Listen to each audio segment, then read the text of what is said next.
बहुत गर्मी लग रही है, जल्दी से मेरा एसी वाला कमरा दिखा दीजिए। मुझे भी बहुत गर्मी लग रही है, आप रात का मुहूर्त निकलवा लेती ना। देखिए इतना महंगा मेकअप भी स्वेट से खराब हो रहा है। हाँ हाँ मुझे पता है, बहुत भयंकर गर्मी पड़ी है इस बार जून में। जाओ तुम सब आराम कर लो अपने कमरे में। शुक्र है जल्दी शादी हो गई, अब आराम कर पाऊंगा। इतनी गर्मी में रोज शादी की तैयारी में बहुत माथा पच्ची होती थी। अरे सुलोचना, अब हमारे दोनों बेटों की शादी तुम सर्दियों में करना। अरे पापा, आपके तीनों बेटों ने एक साथ शादी कर ली, चिंता मत कीजिए। अब तो आप अपनी तीनों बहू का अच्छा अच्छा खाना खाएंगे। हाँ पापा जी बताइए ना, आपको खाने में क्या पसंद है? अरे बहू, मुझे दाल भात चोखा, टमाटर की चटनी, वो भी सिलबट्टे वाली, और छाछ पसंद है। पर मैं जानता हूँ तुम तीनों में से ये गांव जैसा खाना कोई भी नहीं बना सकता। आपने बिल्कुल ठीक बोला पापा जी, मुझे तो ये खाना वैसे भी नहीं बनेगा, दाल भात चोखा। लेकिन आपको Indian cuisines, Chinese, south Indian खाना है तो आप बता दीजिएगा। हाँ हाँ पापा जी, बर्गर, ब्रेड पकौड़े ये सब खाना है तो भी बता देना, मुझे बहुत अच्छे से बनाना आता है। अरे तुम सबको अभी गर्मी लग रही थी ना, ये खाने की बातें हम कल सुबह करेंगे। तुम तीनों की पहली रसोई है, अभी आराम कर लो। सब लोग अपने कमरे में आराम करते हैं। अगली सुबह तीनों बहू सज धज कर रसोई में आते हैं, पर तभी सुलोचना कहती है, अरे मैं तुम तीनों बहू को बताना भूल गई कि तुम तीनों के ससुराल वाले यानी कि हम खाने के बहुत ज्यादा शौकीन है। अब कौन सी बहू कैसा खाना बनाती है ये तो हमें नहीं पता। हम तो अपनी तीनों बहुओं के हाथ का खाना चखना चाहते हैं, इसीलिए तीनों बहू की रसोई को अलग अलग कर रहे हैं। अब तुम तीनों एक साथ खाना बनाओगी तो पता ही नहीं चलेगा कि बहू ने कैसा बनाया, और फिर किसकी तारीफ किसी को मिल जाएगी। क्या ये तुम दोनों को अच्छा लगेगा? अपनी बहू माया बहू। ये तो आपने सही कहा माँ जी, मैं बहुत टैलेंटेड हूँ। देखना अकेले खाना बनाकर आप सबको खिला दूंगी। लेकिन माँ जी, अगर दीदी यहाँ खाना बनाएंगी तो फिर मैं कहाँ खाना बनाऊंगी? और प्रीति भी तो है। अब हमारा इतना बड़ा घर है तो हमने एक रसोई एक्स्ट्रा बनवाई थी, लेकिन तीसरी रसोई तो है नहीं, तो प्रीति बहू तुम कहाँ बनाओगी? माया तो वो दूसरी रसोई ले लेगी। कोई बात नहीं माँ जी, मेरे घर में जब भी रसोई नहीं थी तो आंगन में ही चूल्हे पर खाना बनाया करती थी। मैं भी वैसा ही खाना बनाकर खिला दूंगी आपको। इतनी धूप में बाहर आंगन पर, वो भी भट्टी जैसे चूल्हे का खाना बनाओगी तुम? तुम्हारा दिमाग तो ठीक है? अरे दीदी, बेचारी गरीब घर से आई है ना, उसके घर में पहले से ही चूल्हा रहा है तो इसे गर्मी सहने की, उस पर पसीने में खाना बनाने की आदत होगी। लेकिन नॉट मी। वही तो, तेरे भी बस की बात नहीं है। माँ जी देखो ना, इस रसोई में कितनी गर्मी लग रही है। मेरे मायके में भी हर जगह एसी लगा हुआ था, इसीलिए मैं इस रसोई में खाना जब भी बनाऊंगी जब एसी लग जाएगा। ठीक है बहू। तब अवनी अपने मायके वालों से एसी मंगवाकर खास अपनी एसी की रसोई में लगवा देती है। कुछ ही देर बाद रसोई कूलिंग करने लगती है।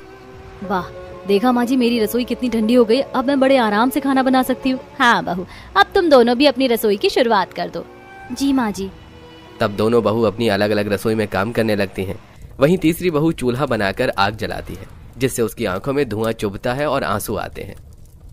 बाप रे, धूप तो सच में बहुत ही हो रही है, लेकिन क्या करूँ, अपने परिवार के लिए मुझे खाना भी बनाना होगा और मैं पापा जी की पसंदीदा खाना ही बनाऊंगी। तब प्रीति चूल्हे पर दाल चढ़ा देती है और धूप में सिलबट्टे पर टमाटर लहसुन पीसने लगती है, जिससे उसके पसीने आ जाते हैं। दम लगा के हईशा, आज पापा जी गाँव वाला मेरे हाथ का खाना खाकर बहुत खुश होंगे।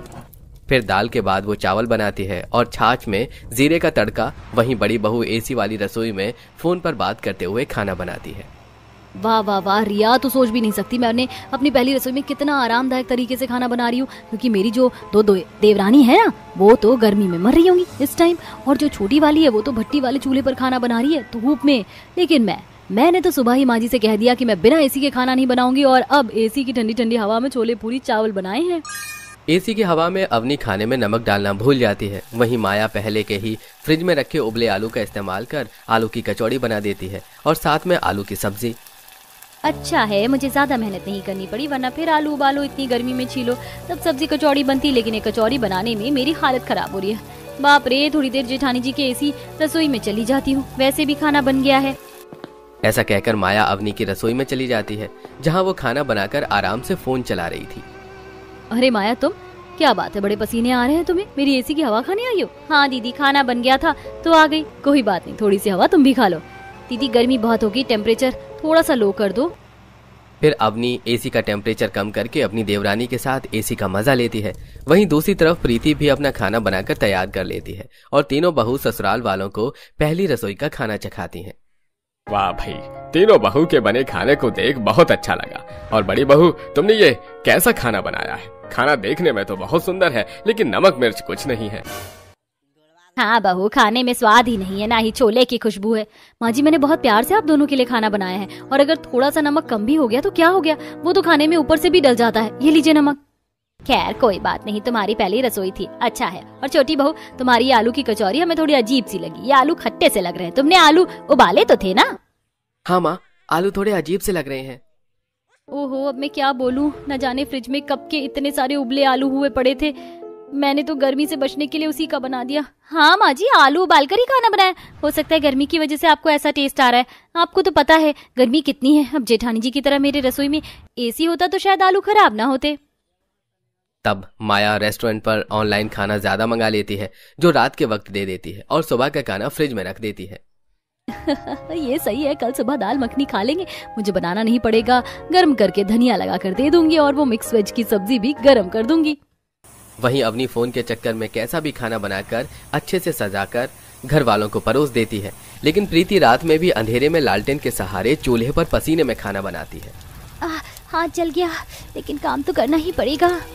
तीनों बहू की अलग अलग रसोई में खाना तैयार हो जाता है और वो ससुराल वालों को परोस देती है। नारायण बड़ी बहू के हाथ का खाना खाकर ढेर सारा पानी पी लेता है। अरे रे अरे रे रे, मिर्ची लग गई, अरे अरे मोरी मैया, अरे कोई तो मीठा दो। बड़ी बहू, ये कैसा खाना बनाया है, खाने में इतनी मिर्ची। अवनी, ये सब क्या है? एसी वाली रसोई में भी तुम ढंग से खाना नहीं बना सकती? देखो तुम्हारे पापा जी को कितनी मिर्ची लग रही है, मिर्ची से आंख और जीभ लाल हो चुकी है। ओहो, लगता है जब मैं एसी का टेम्परेचर सेट कर रही थी उसी टाइम गलती से एक्स्ट्रा मिर्च डाल गई। कोई बात नहीं, आप इसमें दही मिलाकर खा लीजिए। बहू, खाना चक्कर लाया करो, अगली बार ऐसा मत करना। पापा जी, मैंने आम काटे हैं, आम खा लीजिए, उसके बाद मेरे हाथ का बनाया हुआ खाना खाना, तब तक आपकी मिर्ची शांत हो जाएगी। मैंने खास लौकी की भुजिया, चावल सत्तू का शरबत और अरहर की दाल बनाई है। और मैंने खा भी ली। क्या कमाल का खाना बनाया है प्रीति तुमने, ऐसा लगता है जैसे कि तुम पहले शेफ थी। नहीं जी, ऐसा कुछ नहीं है। शेफ नहीं, जरूर पिछले जन्म की बावर्ची होगी। अरे मेरा मतलब वो होता है ना, अन्नपूर्णा देवी का आशीर्वाद, हाथ में वही होगा देवरानी जी के। तब सास बीच वाली बहू के हाथ का खाना भी खाती है, जिसे खाते ही उगल देती है।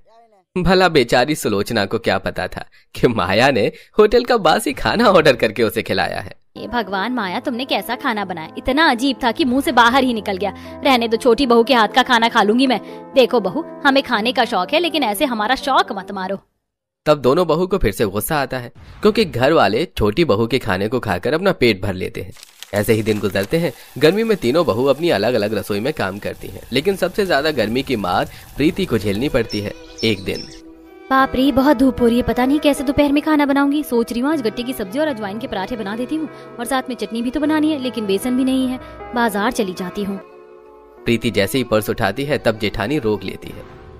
अरे गरीब प्रीति जी, मेरा मतलब देवरानी जी, कहाँ जा रही हो झोला उठाकर? वो जेठानी जी, शाम का खाना बनाने के लिए सब्जी और बेसन लेने जा रही हूँ। अच्छा तो सुनो, मेरे लिए भी बैंगन, आलू, धनिया, मिर्ची ले आना, और हाँ, चाप भी लाना। ठीक है दीदी। और माया दीदी, आपको कुछ नहीं मंगवाना? भला मुझे किसी सब्जी की क्या जरूरत, मैं तो सारा खाना बना बनाया मंगवा लेती हूँ, और होटल का रात का खाना भी बचा हुआ है। हाँ, वो तुम धनिया मिर्ची ले आना, बाकी मेरे पास सब कुछ है। ठीक है दीदी। तब प्रीति कड़ी धूप में बाजार जाकर छांट छांट कर सब्जी लेती है। चलो अच्छा है, मैंने सारी सब्जी खरीदी। प्रीति घर आ जाती है। वहीं माया चुपके से बनी बनाई ग्रेवी मसाला बाहर से लाकर फ्रिज में रख देती है और उसी का खाना बना देती है। वाह माया, तेरी माया ही अलग है। तूने तो बनी बनाई ग्रेवी में 4 पनीर के टुकड़े डाल दिए और पानी डालने के बाद सब्जी तैयार। लेकिन ये सब्जी कम लग रही है और घर में सब खाएंगे। कल रात की पनीर की सब्जी मिला देती हूँ, किसी को कुछ पता नहीं चलेगा। ये कहकर माया बासी ग्रेवी में बासी पनीर की सब्जी मिला देती है और आटा भी बहुत ज्यादा गूंथ लेती है। ओहो, एक तो गर्मी, ऊपर से इतना सारा काम। अच्छा है मैंने 3 किलो आटा अभी मार दिया। अब 3 टाइम की रोटी इसी से बना दूंगी, फ्रिज में रखकर, खराब भी नहीं होगा। तब माया रोटी बनाकर बाकी का आटा फ्रिज में रख देती है और वहीं प्रीति भी चूल्हे पर गट्टे की सब्जी और हाथ की मोटी रोटी तैयार कर देती है और घर वाले खाना शुरू करते हैं। पापा जी, आज सबसे पहले आप मेरा खाना चखिए। नहीं, सबसे पहले मैं छोटी बहू का हाथ का खाना खाऊंगा। अरे पापा खा लीजिए ना, बेचारी ने इतनी मेहनत से बनाया है। मुझे खाना दिखने में तो लाजवाब लग रहा है, पनीर मसाला बनाया है। हाँ ठीक है, तो खा लेते हैं। घर के सभी लोग दोनों बहू के हाथ का खाना खाकर निराश हो जाते हैं, परंतु प्रीति के हाथ का ही खाना खाकर सब खुश होते हैं। बहू, तुम्हारी गट्टे की सब्जी और मोटी रोटी के साथ हरे धनिया की चटनी बहुत अच्छी लग रही थी, पर तुम दोनों कब अच्छा खाना बनाना सीखोगी? मुझे तो लगता है तुम दोनों को अच्छा खाना बनाना ही नहीं आता। फिर से बड़ी बहू, तुम्हारे खाने में कमी है। सब्जी अच्छे से नहीं पकी और तुम्हारा पनीर मसाला तो ऐसा लग रहा है 10 दिन पुराना हो। बताओ, एक में भी खाना ढंग से नहीं बना पा रही हो बड़ी बहू तुम। वही तो, कल का खाना खाकर भी माया बहू तुम्हारी वजह से मेरा पेट दर्द हो गया था, पर मैंने बोला नहीं, दवाई ले ली। तुम ऐसा खाने में क्या पकाती हो जो ताज़ा ही नहीं लगता? कुछ नहीं माँ जी, मैं तो दोनों की तरह वही खाना बनाती हूँ, लेकिन आपको कभी अच्छा ही नहीं लगता। शायद आप अपनी छोटी बहू को ही प्यार करती हैं। मेरा मतलब ये नहीं है बहू, तुम तीनों मेरे लिए बराबर हो। खैर, कल घर पर मेहमान आ रहे हैं, उनके सामने ऐसा मत करना बस। माँ जी, दोनों दीदी कल बहुत अच्छा खाना बनाएंगी, आप चिंता मत कीजिए। माया अपने कमरे में चली जाती है। वहीं प्रीति बर्तन साफ करती है और अवनी एसी के कमरे में आराम करती है। पर रात का खाना खाने के बाद नारायण को पेट में दर्द होता है। सुलोचना, अरे मेरे पेट में फिर से दर्द हो रहा है। समझ नहीं आ रहा अपनी बहू बेकार का खाना बनाकर दे रही है या माया बहू, क्योंकि छोटी बहू का खाना तो एकदम ठीक होता है। ये माया बहू के खाने में हमेशा कुछ न कुछ अलग होता है और हल्की हल्की महक भी आती है। आप सही कह रहे हैं, 1-2 बार मुझे भी लगा उसके खाने में, लेकिन वो हमें ऐसा खाना थोड़ी ना देगी। तीनों बहुत रोज खाना बनाती हैं। माँ जी, मैं इस्त्री वाले कपड़े देने आई थी, क्या हुआ? पापा जी को मुरझाए हुए लग रही हैं। बहू, इनका फिर से पेट दर्द हो रहा है। अच्छा माँ जी, मैं अभी पानी गर्म करके लाती हूँ, उनका दर्द खत्म हो जाएगा। प्रीति हींग को पानी में गर्म करके सास को ससुर के पेट पर लगाने के लिए दे देती है, जिससे 1 घंटे में ही उसे आराम मिल जाता है। तब सुलोचना, वाह छोटी बहू, तुम तो बहुत अच्छी हो। तुम्हारा हींग का नुस्खा काम कर गया। अब तुम्हारे पापा जी चैन से सो रहे हैं।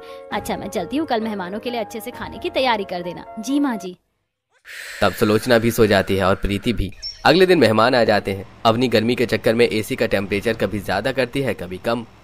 जल्दी से खाना बन जाए, आज तो मुझे बहुत गर्मी लग रही है। एसी काम क्यों नहीं कर रहा अच्छे से? अभी भी गर्मी लग रही है और टेम्परेचर कम कर देती हूँ। चलो रील ही बना लेती हूँ जब तक सब्जी बन रही है। वो तेरे आगे तो चांद लगे फर्जी, वो तू ये माने या ना माने तेरी मर्जी। बिल्ली बिल्ली आंख गोरी है, आहो दिंदे मुंडिया नु पट्ट गोरी है, तेरे पीछे है फिरन कुंवारे। अवनी एसी किचन में डांस करती है। वहीं सुलोचना माया के पास पहुंचती है, जहां उसकी गैस बंद थी और कढ़ाई में बासी सब्जी पड़ी थी। बहू, ये सब्जी इतनी ठंडी क्यों है? तूने सब्जी कितनी देर पहले बनाई थी जो इतनी ठंडी हो रही है? फ्रिज से निकाला है क्या? कहीं ये अब बासी सब्जी तो नहीं? वो नहीं माँ जी, ये सब्जी मैं मेहमान के आने से 2 घंटे पहले बना ली थी, फिर गर्मी की वजह से खराब ना हो जाए इसलिए फ्रिज में रख दी। आप निश्चिंत रहिए। अच्छा ठीक है, इसके साथ जो बनाना है